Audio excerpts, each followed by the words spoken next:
J'ai une question pour Monsieur Cotten, enfin deux questions même plutôt, à propos du captage de Saint-Yvi. La première, c'est comment, que je m'y retrouve, comment est-ce que vous avez accédé au foncier et est-ce que ça vous a posé des difficultés? On a évoqué ce matin les difficultés d'accès au foncier. Et la deuxième question, c'est combien les consommateurs d'eau de Saint-Yvi vous rémunèrent-ils pour les bienfaits que vous leur apportez?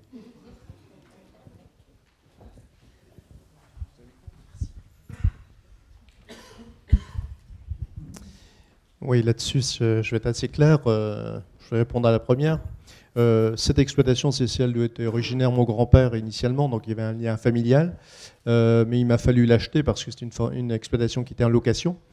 Il y a une partie qui a été rachetée par la commune pour du boisement et moi j'en ai repris une autre partie pour justement mettre en exploitation et en herbe au niveau des choix que j'ai faits et les convertir à l'agriculture biologique. Cette terre-là, j'ai pu bénéficier d'aide à la conversion, c'est vrai. Elle n'était pas importante à l'époque, puisque c'est vrai que lorsque j'ai démarré aussi en 89, c'était inexistant. Ces aides-là ne sont venues qu'en 1994. Et ce ne sont même pas des aides à la conversion que j'avais prises, c'était un autre module qui était à l'époque la reconversion des terres arables en herbage extensif. Pendant 5 ans, ce qui était quand même quelque chose d'assez intéressant. Donc pour ce qui est du reste, je dois dire que non, je ne bénéficie d'aucune aide de la part de la commune. J'ai considéré qu'à un moment donné aussi, je l'avais dit tout à l'heure, en tant qu'élu, il fallait que je m'engage et je l'ai fait parce qu'il y avait aussi une certaine conscience qui m'apparaissait en tant que paysan, en tant que citoyen. C'est peut-être une autre forme de bénévolat si on peut dire, mais il n'empêche qu'aujourd'hui on se dit que c'est un petit peu une certaine injustice aussi, parce qu'à l'époque je n'avais pas de maïs, donc les primes PAC ça me passait sous le nez. On avait à l'époque aussi 36 hectares en GAEC avec mes parents, et ben, il fallait tenir là-dessus, quoi. Donc on faisait de la betterave qui elle n'était pas primable non plus. Oui, en fait, juste parce que si je pose ces deux questions-là, c'est parce que d'abord en Finistère, il me semble que le protocole d'application des périmètres de protection de captage est plus draconien que dans le reste du monde, dans le reste de la Bretagne au moins, notamment vis-à-vis de l'installation, enfin de la présence de bio. Et puis on a vu on a entendu ce matin, il y a beaucoup de concurrence sur le foncier et beaucoup parfois de préemptions qui sont au détriment de projets d'agriculture bio. Et si j'ai posé la deuxième question, c'est parce qu'il me semble qu'on a cité l'exemple allemand là, ce matin, de Munich, et il me semble que dans l'exemple de Bavière, sur la facture d'eau des consommateurs apparaît une contribution à la production d'eau qui va directement aux agriculteurs. Ouais, du point de vue de la commune, ce que je peux rajouter, c'est qu'il n'y a aucune contribution directe. À la limite, moi je serais prêt à étudier ça, mais je ne suis même pas certain d'un point de vue théorique que la commune ait le droit de rémunérer les agriculteurs pour des externalités positives. Je pense que ça devrait, à mon avis, ça doit être possible, mais ça doit être adossé à des MAE, ça doit être hyper complexe. Ce serait une aide à des acteurs économiques. Je pense que même si on le souhaitait, on ne le pourrait pas. Mais je veux bien qu'on me contredise là-dessus. En 10 secondes, c'est-à-dire que, Martin Cuton me dira si je dis des bêtises, mais quelqu'un qui voudrait développer une MAE et la dimensionner, c'est possible à condition de la déposer à l'homologation de ce qu'on appelle le comité STAR. Mais c'est possible. Si vous avez individualisé un budget et que vous faites agréer votre mesure à l'échelon européen, il n'y a aucun problème. Ou même national, voilà. C'est encore plus simple. Et quand ce sera régionalisé, ce sera encore plus simple. Puisqu'on est à se dire les choses franchement, je me suis occupé dans une vie qui n'est pas très très vieille et pas très très antérieure à la Chambre d'agriculture du Finistère des différents dispositifs contractuels, enfin du contrat territorial d'exploitation à l'époque, dans sa préfiguration et dans sa mise en œuvre. Donc les MAE, j'ai bien vécu ça à la grande époque, et franchement, vu comment c'était complexe, et comment j'entends que c'est toujours complexe, la commune ne s'amusera pas à essayer de le mettre en œuvre. Voilà. Un complément peut-être d'Olivier Baumard ? Alors la réponse en France est très controversée à la question de la légalité qui vient d'être posée. Je viens de finir moi un travail sur ce sujet-là Et j'ai recoupé 21, je crois, publications sur le sujet, que ce soit de juristes ou d'agro. Ce que je peux vous dire, c'est que Alain Berne, qui est directeur territorial de l'agence Seine-Normandie à Caen, je crois, a fait une publication dans TSM, Techniques, Sciences et Méthodes, sur le sujet, qui est très très bien documentée, en juillet dernier, donc la revue de l'AST. Pour faire court, ce matin, j'ai donné le chiffre. La ville de Paris a franchi la question de la légalité. La ville de Lons-le-Saunier, avec Jacques Pélissard, qui est le président de l'Association des maires de France, l'avait fait depuis longtemps, mais à une toute petite échelle, avec des aides qui sont de la ville elle-même, enfin du service des eaux de la ville, de plus de 250 € par hectare dans un cas et de plus de 500 € par hectare dans l'autre à Lons. Paris, ils sont à 447 € par hectare sur un contrat de 6 ans, sur 1400 et quelques hectares dans le bassin de la Vanne depuis 2011. Anne Lestrade ne se pose plus la question, enfin a décidé d'anticiper la réponse. Il y a une grosse étude pour le ministère qui est conduite par l'agence Adour-Garonne sur l'aspect de la légalité. Je quitte ma casquette État. En ce qui me concerne, je suis un peu circonspect sur le cahier des charges. Je pense que les questions ne sont pas très bien posées. Et je suis d'accord avec la réponse que monsieur le vice-président de la région Poitou-Charentes vient de donner. Il n'y a absolument aucun obstacle. À Munich, ils sont tranquillement à 835 € par hectare, dont 280 et quelques, sur 18 ans de contrat. Des contrats de 18 ans. Ils ont fait une première tranche de 6 ans. Ils ont vu que les agriculteurs ne trouvaient pas leur compte. Donc en fait, ils cumulent plusieurs types de MAE et ils rajoutent 280 € par hectare du service des eaux, ce qui leur donne 835 € par hectare d'aide pour les agriculteurs bio des 1900 et quelques hectares qui sont dans leur aire d'alimentation de captage. Mais je pense que ça va bouger et qu'il faut être audacieux. La réponse classique qui est que c'est pas légal, Bruxelles veut pas, est bidon, mais elle est partout. Merci. Là, vous venez de faire rêver les agriculteurs bio. Je vous le dis, il y a des étoiles qui brillent dans les yeux, là. Ma publication est faite. Quand je dis il y a entre 800 et 2400 € par hectare de parcelles impactant un captage d'eau, dont toute l'eau qui s'infiltre impacte un captage d'eau, ce qui est rarement le cas.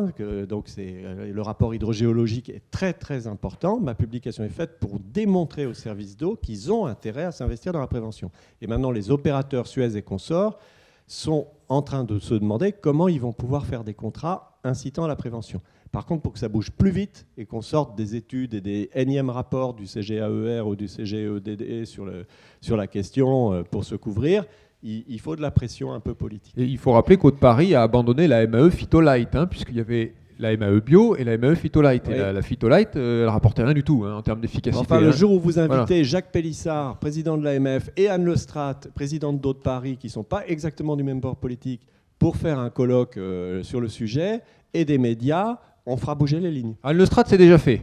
C'était l'année dernière. Mais elle a été présidente du comité de bassin une semaine, je crois. Voilà. Un peu plus de semaines. Voilà. Est-ce qu'il y a d'autres prises de parole dans la salle, madame ? D'abord, je voulais vous dire que le travail, je dirais, de diagnostic, en tout cas d'élaboration de la règle, est considérable, qu'il est souvent très très bien fait. Et d'ailleurs, certains sages ont une règle au départ qui est supérieure aux SDAGE, et puis après, ça se rétrécit un peu, ce qui est quand même un petit peu problématique. Alors, je voulais par contre poser la question des clés, à savoir, est-ce que vous faites des préconisations sur l'agriculture biologique ? Est-ce que vous dites il faudrait tant de surface en agriculture biologique ou il faudrait réduire de temps en maïs ? Est-ce que vous le faites ? Et puis ensuite, est-ce que vous pouvez suivre, notamment lorsqu'il y a révision donc des sages, est-ce que vous suivez sur le bassin le nombre de fermes bio, l'évolution, et comment se placent les différents sages de ce point de vue en termes de réduction, parce que c'est quand même un indicateur important, la réduction de surface de maïs et le nombre de fermes en bio. Oui, alors pour répondre précisément, d'abord un préalable. Les sages, ce sont des territoires différents qui ont sur la base du SDAGE, enfin du schéma de bassin, et sur la base de la réglementation, sur cette base-là, tous les sages sont à la même enseigne. Par contre, par rapport à leur propre territoire, ils développent des politiques différentes. Alors, on a la capacité, vous le savez, vous l'avez rappelé, dans les sages, on a la capacité d'aller au-delà de la réglementation. Et heureusement d'ailleurs, que si on était là que pour appliquer la réglementation, ça serait déjà pas mal, remarquez, mais bon, ça serait déjà pas mal par certains cas. Pour répondre à la question, en fait, il y a deux manières de répondre à cette question-là. D'une façon générale, quand on pose la question, est-ce que des sages ont préconisé des pourcentages de territoires bio, si je puis dire? Oui. Oui, il y a des sages qui ont fait ça. Au niveau de la Bretagne, je connais un en particulier. Et alors, ça n'a pas été sans réaction d'ailleurs, il y a eu des choses. Mais il y a des sages qui ont, dans le cadre de la révision, alors ils ne l'ont pas encore validé, mais qui le proposent. Voilà. Tous ne font pas ça. Il y a d'autres sages qui se donnent des ambitions au niveau des objectifs, nitrates, pesticides, etc. Et ça, par rapport, mais là aussi, il y a plusieurs lectures. Vous avez des sages, par exemple, qui disent dans leurs règles, dans leurs préconisations, on doit arriver à l'exutoire à tel résultat. Le seul problème, c'est que se dire ça, quand on a un bassin versant qui est avec plusieurs affluents, avec des caractéristiques différentes, il faut aller plus loin. Et aller plus loin, c'est se fixer des objectifs sous-bassin par sous-bassin. Et là, il y a des véritables politiques qui se mettent en place. Et je dirais qu'à la limite, là, puisqu'on doit atteindre ces objectifs, il s'agit effectivement d'avoir un type d'agriculture dans certains endroits qui limite les intrants. Voilà comment les choses se passent. Donc une réponse diversifiée, une capacité des territoires à aller relativement loin dans leurs préconisations, mais également, il ne faut jamais l'oublier, on est bien sûr, quand même, sur une politique, on est bien sur des politiques où, en fait, on écrit les règles ensemble. Voilà. Bon. C'est la limite un petit peu à l'exercice. Voilà. Et comment... L'autre point, mais je pense qu'on l'abordera tout à l'heure, c'est comment justement ces problématiques de développement du devenir de l'agriculture sur nos territoires et leur impact sur l'eau, ça véritablement, on doit le faire, mais il y a une vraie question qui est posée, c'est la question de la représentation du monde agricole dans nos organisations. Voilà. Benoît, je voulais dire un mot. Je veux juste dire un mot parce que je siège également dans un SAGE, celui de la Seude, vous l'avez compris. Donc les agriculteurs sont sous-représentés, c'est ça que vous voulez dire? Non, mais ce que je veux dire, alors la dame est partie, mais peu importe.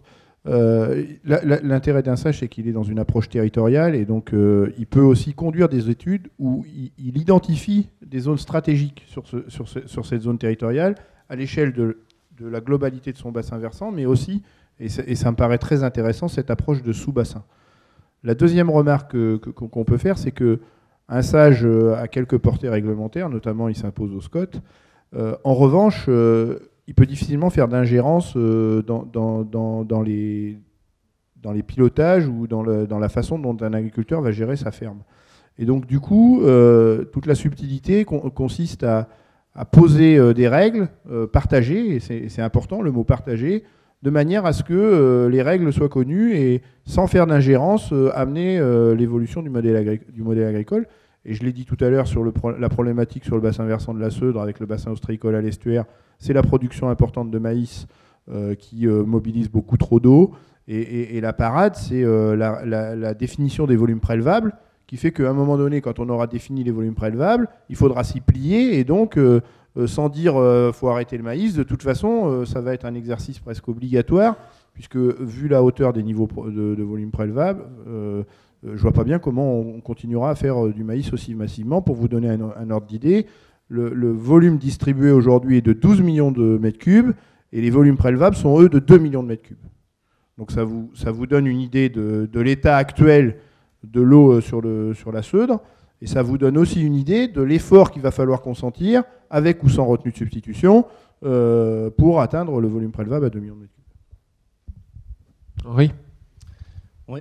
Alors j'ai eu la chance d'être invité à participer aux travaux d'un groupe qui travaillait sur le problème des algues vertes dans le Nord Finistère, là, sur le bassin du Kilmadec et de l'Alanan.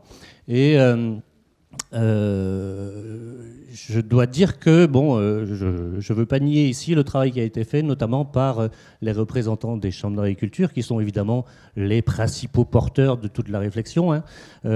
Et je crois qu'il y avait un véritable engagement de leur part pour essayer de faire bouger un peu les lignes dans le monde agricole. Et puis donc on a eu le droit à un rendu des travaux qui a été fait, qui a été présenté à la préfecture il n'y a pas longtemps, et où on se satisfait, hein, c'est vraiment un satisfait général de la méthode d'une part, et puis des engagements pris par chacun. Et puis, entre autres engagements, on constate que l'agriculture bio, on a aussi des ambitions pour l'agriculture bio, sans doute parce que j'étais là, que je me suis un peu bougé pour essayer de faire aussi accepter l'idée. Mais bon, le bilan est quand même assez léger, puisque il s'agira donc, l'objectif est de passer de doubler la surface agricole bio pendant le temps de l'exercice, c'est-à-dire de passer de 2,2 à 4,4 en pourcentage de surface en bio. Je leur ai dit, mais on est quand même en deçà des objectifs du Grenelle de l'environnement qui visaient, on se rappelle, 6% pour 2012 et 20% pour 2020. Je ne pouvais pas accepter ça, quoi. Et puis bon, ça s'est fait sans mon avis, évidemment. En fait, les arguments, c'est quoi ? Notre président de chambre et puis les agriculteurs bio représentant les chambres d'agriculture nous disent « Oui, mais attention, si on développe trop la bio, il y aura des surproductions. » Ça s'est déjà passé dans le passé. Et puis, c'est toute la filière qui va en pâtir. Voilà, bon... Aujourd'hui, on en est là, quoi.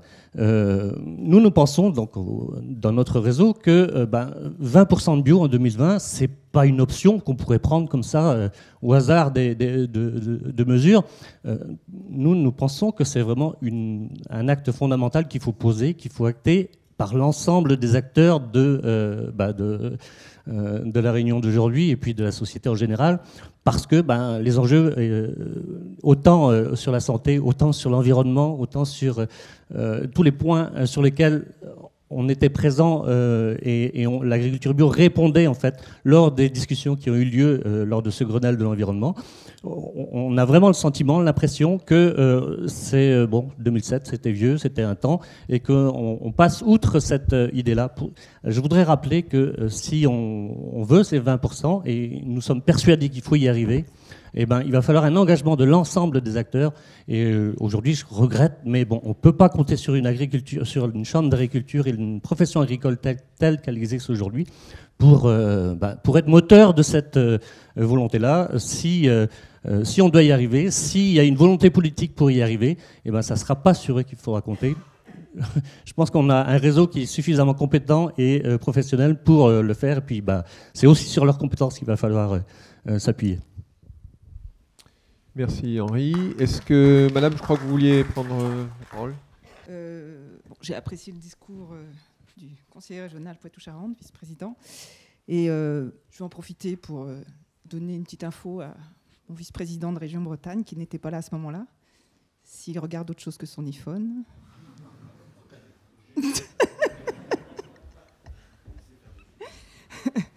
Donc, effectivement... la région Poitou-Charentes a fait le choix de ne plus subventionner la chambre d'agriculture. Je suggère peut-être qu'on y réfléchisse et qu'on fasse une réorientation de ces subventions vers des actions qui soient réellement efficaces et choisies par les élus régionaux qui ont en charge effectivement une orientation politique, dans le sens sur lequel notre président élu à l'époque des élections, donc M. Le Drian, voulait une région éco-pionnière. Donc je m'applique encore une fois à rappeler que je pense qu'on a encore du chemin à faire. je voudrais aussi rappeler que la politique agricole aussi au niveau de la région se décide aussi dans les subventions à l'agroalimentaire.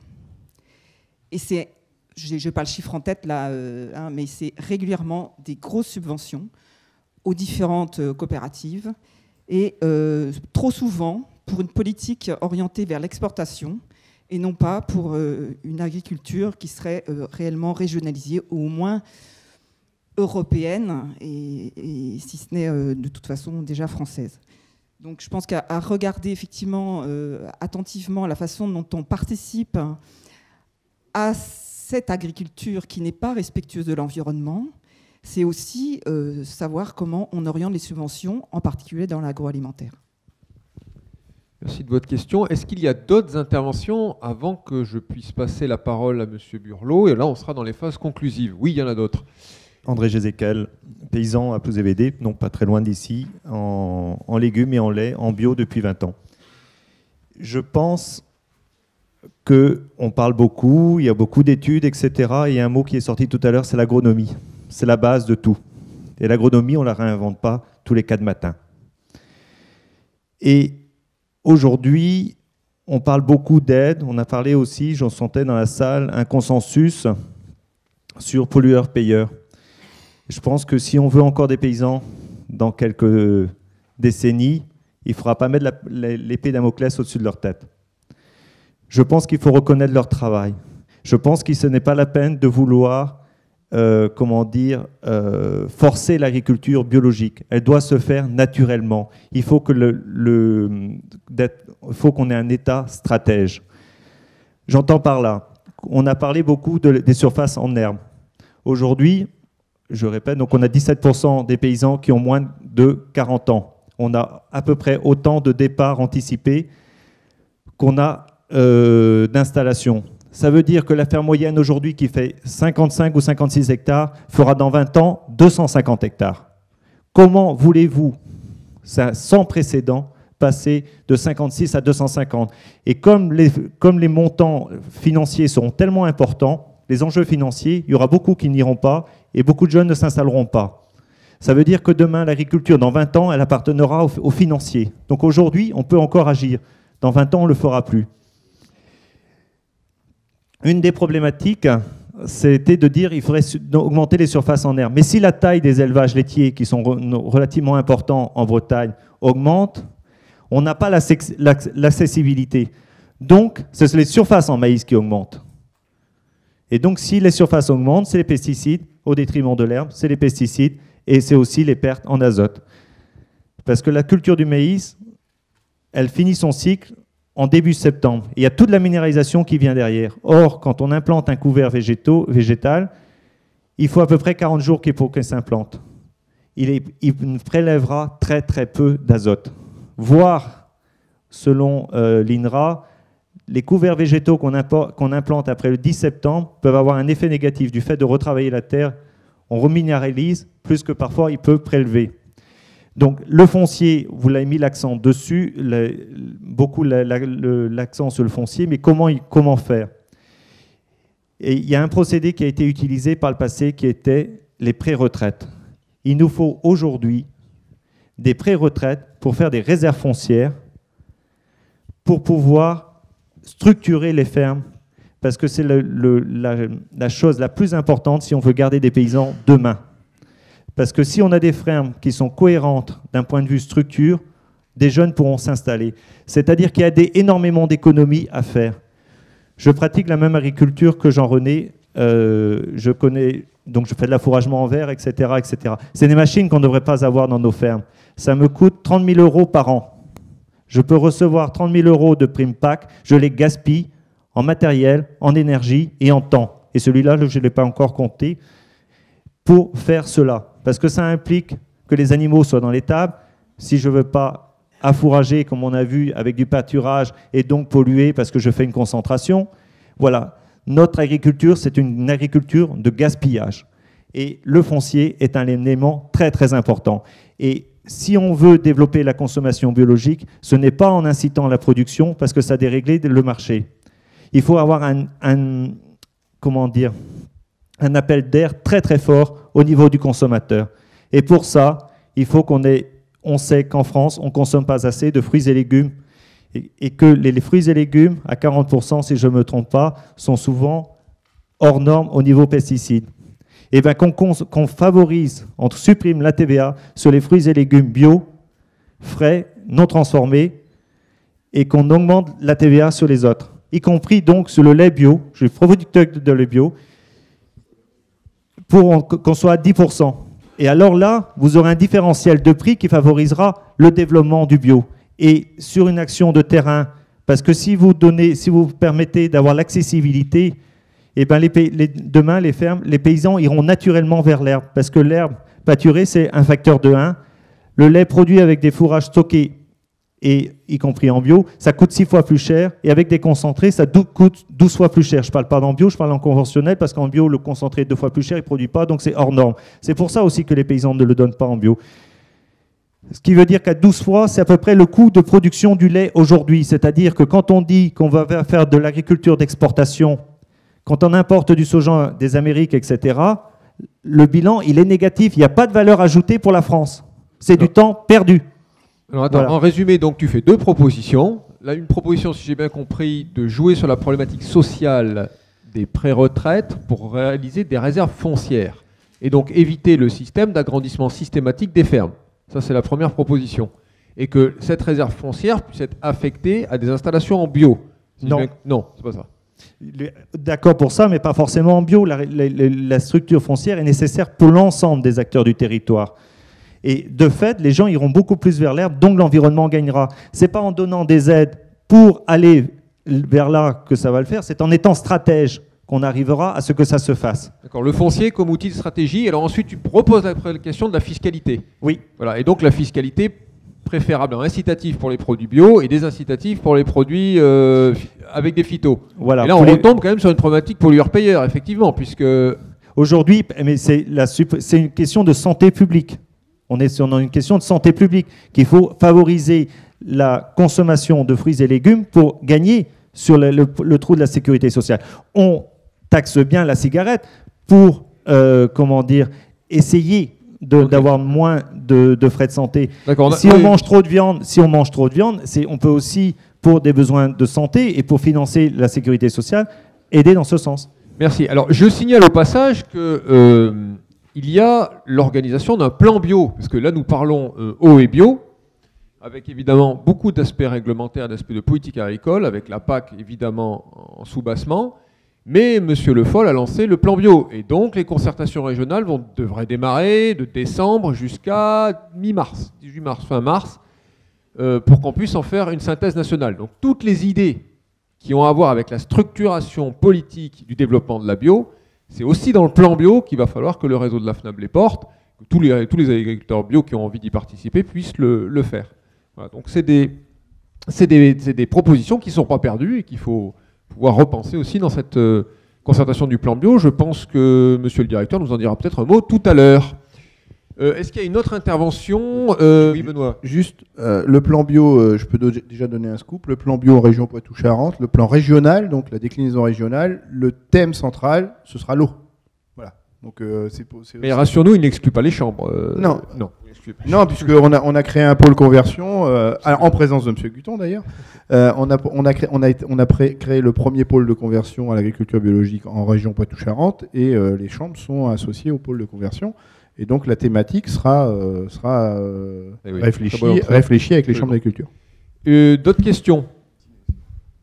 Oui, bonjour, donc Jean-Michel Favé, je suis agriculteur bio aussi depuis 20 ans et je participe à l'organisation de ce colloque pour le GAP 29 et donc ma remarque ou ma question en fait c'est que donc dans nos collègues agriculteurs qui participent au SAGE, ils nous remontent comme remarque souvent que étant de bonne volonté et participant à beaucoup de réunions de travail technique et ensuite parfois au conseil d'administration et au bureau des clés.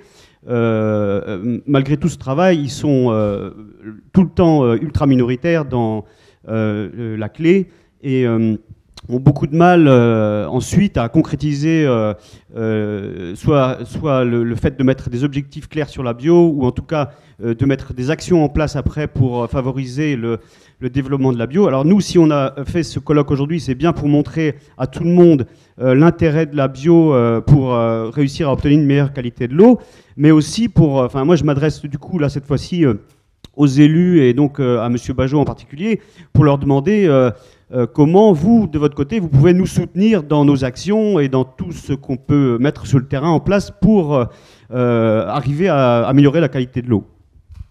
La meilleure façon de répondre à votre préoccupation, c'est notre exigence. À partir du moment où, comment dirais-je, on se fixe des objectifs réalistes mais néanmoins ambitieux, eh bien on crée les conditions pour qu'effectivement, sur certains territoires, je ne vois pas comment on pourrait faire sans avoir l'apport de l'agriculture bio.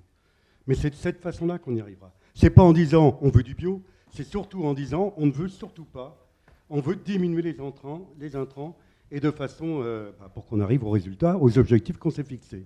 Et ces objectifs-là, si on veut que ça soit efficace, on doit les trouver à l'exutoire. Je reviens sur cette histoire de sous-bassin. On doit les trouver à l'exutoire, mais on doit trouver aussi à chaque sous-bassin. Où là, véritablement, ça responsabilise l'ensemble du monde agricole par rapport à, à ce qu'on peut trouver à l'exutoire de ces sous-bassins. Voilà. Dernière question. Oui, une suggestion que je souhaiterais faire par rapport aux politiques publiques en matière d'eau et d'agriculture, parce que depuis ce matin, on voit bien qu'il y a souvent un décalage entre l'échelle de la décision et l'échelle de la gestion des conséquences de cette décision. L'échelle de décision, elle est européenne, elle est nationale, voire régionale, mais l'échelle de conséquences de ces décisions, elle se situe à l'échelle d'un bassin versant ou d'une collectivité locale en matière de traitement d'eau potable ou d'alimentation. Or, ces territoires qui sont en aval des décisions ont aujourd'hui peu de moyens d'intervenir et peu de politiques locales en matière d'agriculture et d'eau. Et on n'en a pas trop parlé sur ces pertinences. Quel est l'échelon territorial le plus pertinent en matière d'agriculture et de l'eau? Il est clair que la région et les sages permettent de reterritorialiser ces politiques de l'eau et de l'agriculture, parce qu'elles créent du lien entre l'économie et l'eau. Mais il me semble aussi que les sages, notamment, donneront les orientations. Les syndicats de bassins versants vont travailler sur l'opérationnalité en matière d'eau, mais c'est bien à l'échelle des communautés de communes et des communautés d'agglomération que pourraient se décliner d'une manière plus opérationnelle des décisions et des actions pour améliorer l'agriculture sur les territoires, préserver le foncier, travailler sur la restauration collective. Or, à ma connaissance, les outils qui sont fournis à ces communautés de communes ou à ces communautés d'agglomération ou à ces communautés urbaines sont aujourd'hui insuffisants. Et malgré ce qui a été dit tout à l'heure, je veux témoigner, parce que j'ai la chance de travailler dans une agglomération qui est l'agglomération de Lorient, qui construit aujourd'hui une politique de l'eau et une politique agricole. Or, dans le cadre d'un programme LEADER, on a tenté dans la constitution de dossiers d'apporter des aides pour accroître l'agriculture biologique. Les services de l'État nous ont dit non, ce n'est pas possible, c'est déjà dans les procédures régionales et on ne peut pas donner des aides complémentaires. Donc le local n'a pas pu apporter son aide complémentaire. Même chose en matière de circuits courts de commercialisation. On a essayé à travers le programme LEADER de donner des aides individuelles pour aider les agriculteurs à se diversifier, à répondre aux attentes de la société. Les services de l'État disent non, il n'y a pas possibilité par rapport à Bruxelles de donner des aides. Donc je voulais poser la question de la pertinence de l'échelle territoriale de la communauté des communautés d'agglomération et des communautés de communes. Soit disant passant, ont la compétence environnement et économique, mais rares sont à cette échelle-là des communautés de communes qui ont véritablement des projets agricoles à l'échelle du territoire et des politiques agricoles ou des politiques de l'eau. L'Orient-Agglomération commence à l'avoir, mais il n'y a pas énormément encore de territoires. C'est bien à cette échelle-là, proche du citoyen, à mon avis, qu'on pourrait aussi faire avancer les choses. Merci de votre intervention. Ce n'était pas tout à fait la dernière, puisque Madame a un petit mot à placer. Toute petite question, merci. C'est par rapport à la problématique des algues vertes. Donc, il y a un problème qu'on n'a pas soulevé ce matin, dans la journée, mais j'aimerais qu'on soit quand même vigilant par rapport à ça. C'est la valorisation industrielle des algues vertes. On commence à en entendre parler et j'aurais aimé avoir vos réactions et vos avis à ce sujet. Qui veut répondre Gilles, Alain, je sais pas. Bah, tiens. Premier qui attrape le micro, il a la réponse. Voilà. Hop là. Oui, alors effectivement, il y a certains industriels qui voudraient tirer profit de ces algues vertes, pourquoi pas au départ, mais je signale d'abord qu'en fait, depuis 25 ans, il y a eu des études sur les choses valorisables dans l'ulve, et quand même, à ma connaissance, on n'a pas trouvé grand-chose. Bon, il y a aussi des scientifiques qui poussent quelquefois dans ce sens-là. Moi, je pense que pourquoi pas, tant qu'il y en a un peu, essayer d'en sortir quelque chose, peut-être. Mais quand je vois écrit que bientôt, on n'aura pas assez d'algues sur les plages de Bretagne pour répondre au marché géant de la Chine, écoutez, là, ça dépasse les bornes. Donc, je pense qu'il faut quand même garder raison. Et la première chose à faire, c'est quand même de diminuer cette nuisance sur les plages bretonnes. Et quand j'entends aussi qu'il y a certains projets scientifiques qui se lancent actuellement et qui envisagent, au cas où on arriverait à limiter les algues vertes sur les plages bretonnes, à travailler sur la culture en masse des algues à terre, ben moi je suis atterré. Donc, je pense qu'il faut garder raison, et en particulier, les décideurs politiques ne doivent pas quand même se laisser entraîner dans des affabulations. Parce qu'on demanderait quand même la moindre des choses, quand on sait la critique que les scientifiques qui ont étudié les marées vertes ont eu à subir depuis quelques années, on aimerait bien que ceux qui veulent valoriser les algues vertes et développer la biomasse d'algues vertes en Bretagne mettent sur la table toutes les publications qui montrent les effets bénéfiques des algues vertes. Merci, vous avez raison de rétablir la vérité, c'était important. Gilles, dernière... Juste pour compléter l'intervention du représentant de l'agglomération de Lorient, sur les questions d'organisation et de gouvernance autour des questions d'eau et d'agriculture. Parce que je trouve que la réflexion, elle était tout à fait pertinente et le constat, il était juste. Plus on est aujourd'hui dans des communes rurales, moins les élus s'occupent de l'avenir de l'agriculture. Et c'est quand même extraordinaire puisque c'est la première activité économique de leur territoire et c'est sur cette activité qu'ils ont le moins leur avis à donner et leurs orientations politiques à défendre au quotidien. Et c'est une situation qui ne peut plus durer.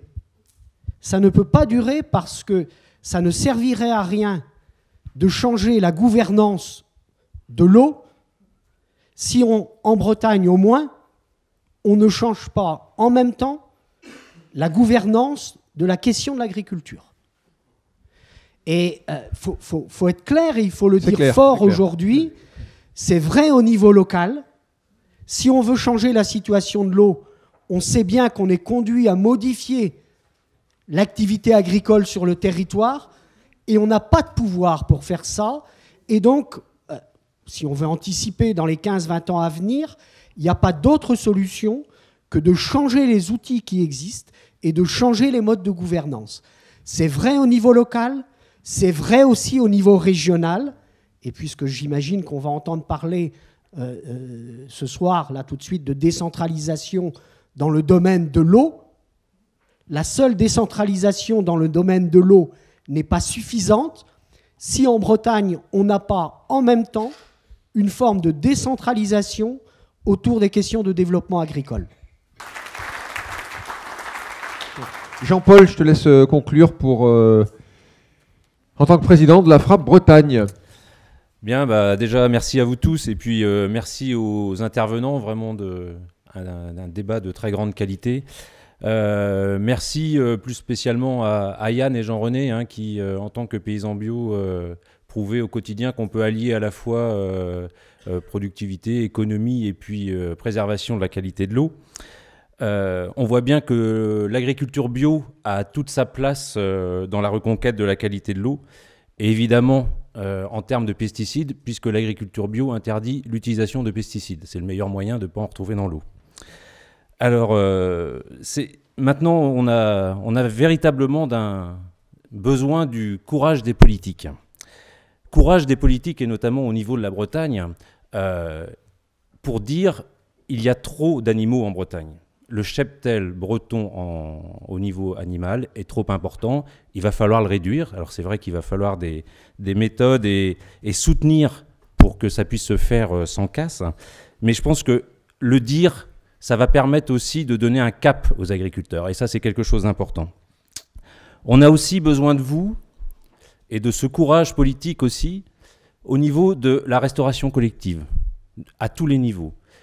Il est évident que pour la qualité de l'eau, en fonction des commandes que vous passez, si vous passez des commandes de produits qui respectent la qualité de l'eau, évidemment, ça va.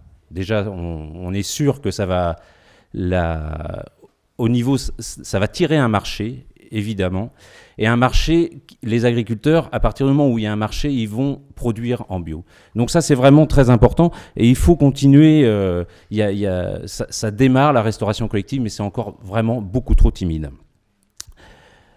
Alors, j'ai bien entendu M. Burlot qui nous disait qu'il n'y avait plus de sous. Je vais lui proposer tout de suite d'en économiser et puis en même temps de sauvegarder une zone humide qui n'est pas très loin d'ici, hein, à 300 km environ, dans la banlieue nantaise.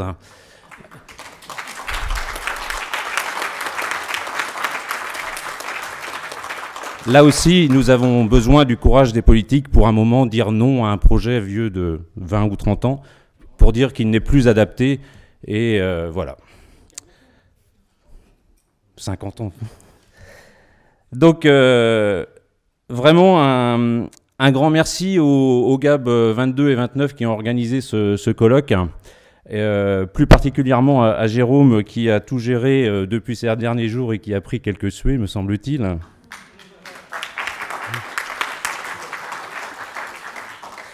Sachez que nous, Paysans Bio, avec nos organisations, nous avons une réelle ambition de vous aider à améliorer la qualité de l'eau et nous nous tenons prêts, voilà, pour être dans les sages, pour vous soutenir en permanence. Merci à vous.